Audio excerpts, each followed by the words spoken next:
கோச்சடையான் படம் ரிலீஸ் ஆகுறதுக்கு ஏகப்பட்ட நாட்கள், ஏகப்பட்ட மாதங்கள் எடுத்துக்கிச்சு.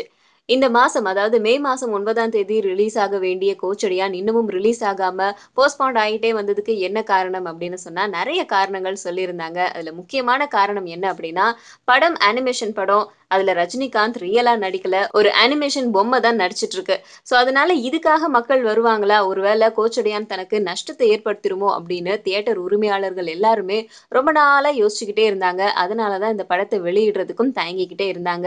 ஒரு பக்கம் இந்த பிரச்சனை போய்க்கிட்டு இருக்கும்போது, இன்னொரு பக்கம் படத்துக்காக பேங்க்லேருந்து வாங்குன லோனும் அதுவும் பிரச்சனை குடுக்க ஆரம்பிச்சுடுச்சு. ஒரு வழியா பேங்க் பிரச்சனையெல்லாம் முடிச்சுட்டு இந்த பக்கம் வந்தா, தியேட்டர் விநியோகஸ்தர்கள் எல்லாருமே திரும்பவும் ஒரே விஷயத்தையே சொல்லிட்டு இருந்தாங்க.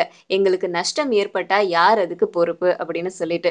இதனால ரஜினிகாந்த் யோசிச்சு ஒரு முடிவு எடுத்திருக்காரு. இதுக்கு மேலயும் கோச்சடையான தள்ளி போட்டுக்கிட்டே இருந்தீங்க அப்படின்னாக்கா, அது சரியா வராது. ரசிகர்கள் எல்லாருமே பல வருஷங்களா வெயிட் பண்ணிட்டு இருக்காங்க இந்த படத்துக்காக. இன்னமும் தள்ளி போட்டுக்கிட்டே வந்தா அது சரியா இருக்காது அப்படின்னு சொல்லிட்டு, ஒருவேளை கோச்சடையான் தியேட்டர் விநியோகஸ்தர்கள் எல்லாருக்குமே நஷ்டத்த குடுத்துச்சு அப்படின்னா, அவர் லிங்காவ தொடர்ந்து நடிக்க இருக்கிற படத்துக்கு அவர் வாங்க இருக்கிற 20,00,00,000 சம்பளத்தையும் எல்லாருக்குமே பகிர்ந்து குடுத்துடுறாராம். இந்த வாக்குறுதிய கேட்ட உடனே எல்லா தியேட்டர் உரிமையாளர்களும் கோச்சடையான் படத்த 23ஆம் தேதியே ரிலீஸ் பண்றோம் அப்படின்னு முழு முனைப்போட வேலையில இறங்கியிருக்காங்க.